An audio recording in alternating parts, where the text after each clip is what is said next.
Welcome students. Class 10th के students हम लोग सॉल्व कर रहे हैं स्टैंडर्ड और बेसिक क्वेश्चन पेपर।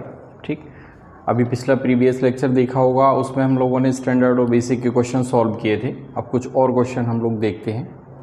देखिए, ये रहा आपका फर्स्ट क्वेश्चन, ठीक, जिसको हम लोग सॉल्व कर रहे हैं। असेसन एंड रीजन का क्वेश्चन है। ओके, ये रहा आपको फर्स्ट क्वेश्चन। असेसन है, if the graph of polynomial touches x axis at only one point then the polynomial can not be a quadratic polynomial.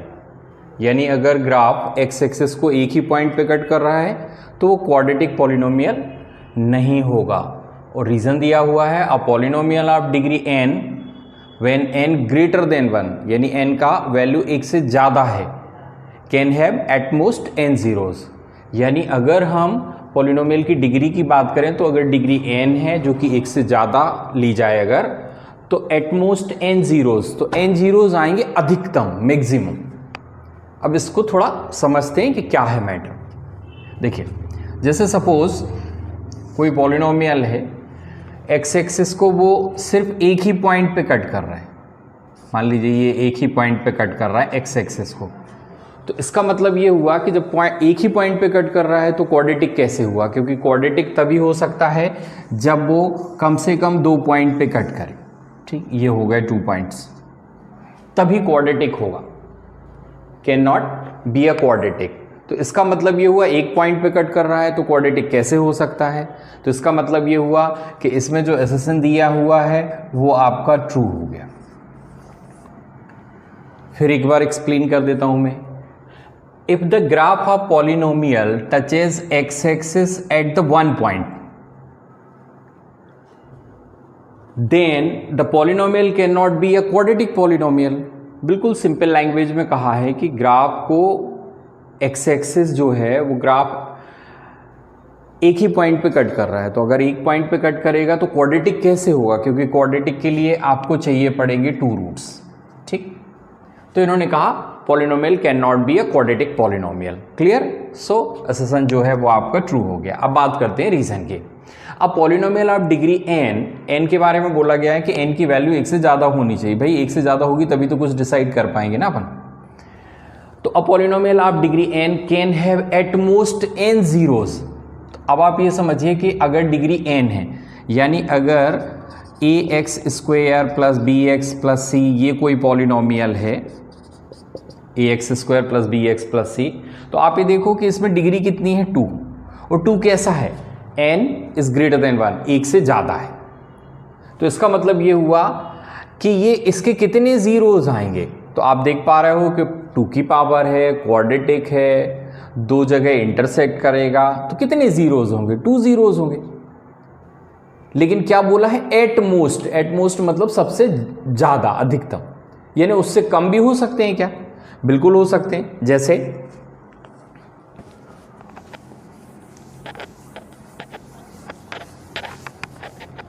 px equal x² हुआ only, बाकी कोई term ही नहीं है। तो आप ये देखो कि px इक्वल टू x² का अगर अपन ग्राफ ड्रा करें तो ये कुछ इस टाइप से आएगा। ठीक, ये x एक्सिस को एक ही पॉइंट पे कट कर रहा है, डिग्री कितनी है? 2। तो इसमें इसके 2 हो सकते हैं मैक्सिमम। इसमें क्या हो सकता है? इसमें अगर आप ध्यान से देखें तो px इक्वल टू x², अगर हम इसको सॉल्व करने की कोशिश करें तो x² इक्वल टू 0, यानी x इक्वल टू 0। अब x इक्वल टू 0 आप चाहो तो 2 बार 0 लिख सकते हो, क्योंकि आपको लगता है ये क्वाड्रेटिक पॉलिनोमियल है। तो मैक्सिमम कितने जीरोज हुए? 2, लेकिन एक्चुअल में ये 1 ही दे रहा है, x इक्वल टू 0। तो इसलिए ये वर्ड यूज़ किया है at most. At most, at most का मतलब है कि मैक्सिमम तो 2 देगा अगर चाहें तो, या क्वेश्चन का बैलेंस या क्वेश्चन का पैटर्न ऐसा हो सकता है कि 1 से कम भी हो सकता है। क्लियर?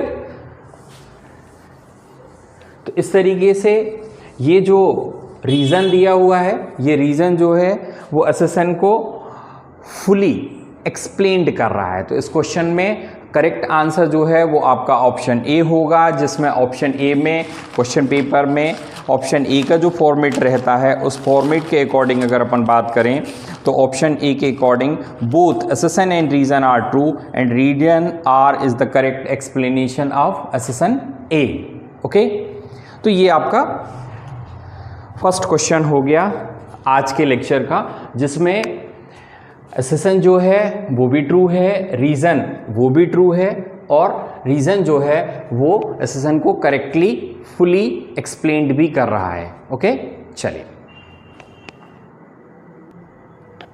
अब देखते हैं नेक्स्ट क्वेश्चन। तो दूसरा क्वेश्चन है जो कि स्टैंडर्ड क्वेश्चन पेपर में था, वो इस टाइप से रहेगा। ठीक, ओके।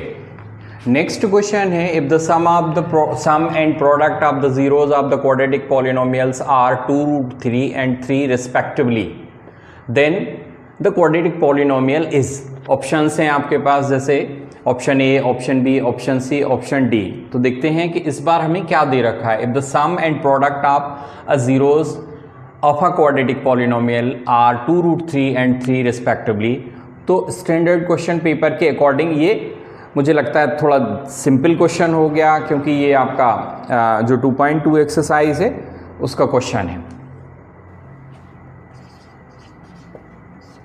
ठीक, क्या क्या दे रखा है? Alpha plus beta is equals to 2√3 and alpha into beta equal to 3। तो सम आपके पास 2√3 है और प्रोडक्ट जो है वो 3 है, यानी alpha plus beta equal to 2√3 and alpha into beta equal to 3। Formula होता है क्वाड्रेटिक पॉलिनोमियल का k in bracket x square minus alpha plus beta into x plus alpha into beta. So now P x is equal K x square minus alpha plus beta. Alpha plus beta की value है 2√3x plus alpha into beta यानी 3। तो इस particular question में answer बना आपका x square minus 2√3x plus 3, यानी option A. तो इस पर्टिकुलर जो क्वेश्चन में आंसर रहेगा आपका वो है option A, x square minus 2√3x plus 3। अब देखते हैं हम लोग नेक्स्ट क्वेश्चन, जो कि इस सेकंड चैप्टर में लास्ट क्वेश्चन है। इसमें फिर इससे ज़्यादा क्वेश्चन नहीं थे। ठीक, तो ये रहा आपका नेक्स्ट क्वेश्चन है, if alpha beta are the zeros of the polynomial 6x square minus 5x minus 4, then the value of 1 upon alpha plus 1 upon beta। हमें 1 upon alpha plus 1 upon beta की वैल्यू बतानी है, किसमें से correct option क्या है। तो alpha beta हमारे पास जो पॉलिनोमियल है px equal 6x square minus 5x minus 4, zeros हैं alpha beta, zeros are alpha and beta. तो आप ये देखिए अल्फ़ा प्लस बीटा की वैल्यू क्या होती है? अल्फ़ा प्लस बीटा होता है minus B upon A. Alpha plus beta equal to minus B upon A. तो आपके पास जो वैल्यू है बी की वो क्या है? -5। वैल्यू ऑफ ए क्या है? 6। तो अल्फ़ा प्लस बीटा हो गया आपका 5/6 and alpha into beta is equal to C upon A. Alpha into beta equal to C upon A. C कितना है? -4, ए कितना है? 6। तो ये मिल गया हमें अल्फा इंटू बीटा। अब फाइंड क्या करना है? फाइंड करना है आपको 1 upon alpha plus 1 upon beta. देखते हैं 1 upon alpha plus 1 upon beta कैसे सॉल्व होगा। 1 upon alpha plus 1 upon beta equal, तो सबसे पहले एलसीएम क्या आ रहा है? Alpha into beta. बीटा 1 में मल्टीप्लाई हुआ तो ये बीटा हो गया, ये अल्फा हो गया। तो इस तरीके से हमें मिला अल्फा प्लस बीटा अपान अल्फा इंटू बीटा। अब अल्फा प्लस बीटा की वैल्यू क्या है? 5/6। और अल्फा इंटू बीटा की वैल्यू क्या है -4/6। इसको हम लिख सकते हैं 5/6 इंटू -6 इंटू -6/4। देखिए 6 से 6 कैंसिल हो गया तो ये बन गया -5/4। तो इसका आंसर हो गया -5/4। तो इस तरीके से चैप्टर वाइज अगर हम बात करें पॉलिनोमियल के तो सारे MCQ, अससन रीज़न और कुछ क्वेश्चन से वो हमने कंप्लीट कर लिए। अब हमारा टारगेट होगा लीनियर इक्वेशन। तो लीनियर इक्वेशन में कैसे क्वेश्चन होते हैं, क्या पैटर्न होता है, स्टैंडर्ड में क्या आ रहा है, बेसिक में क्या आ रहा है, सब्जेक्टिव क्वेश्चन कैसा है, तो वो हम लोग कवर करेंगे नेक्स्ट लेक्चर में। Thank you for watching.